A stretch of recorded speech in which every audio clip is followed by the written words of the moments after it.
waktu yang tidak singkat terhadap evakuasi jenazah yang ada di lapangan. Kalau itu keluarga kita, anak kita, ibu kita, bayangkan mereka tidak difayakan.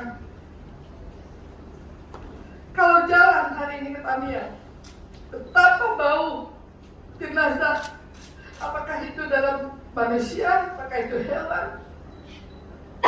itu tidak bisa terevakuasi karena telatnya bantuan datang ke lokasi itu.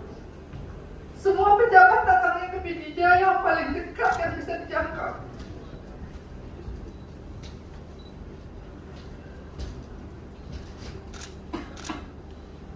Harusnya lintas untuk bisa mendistribusikan logistik, bantuan, segala itu dulu yang dipikirkan.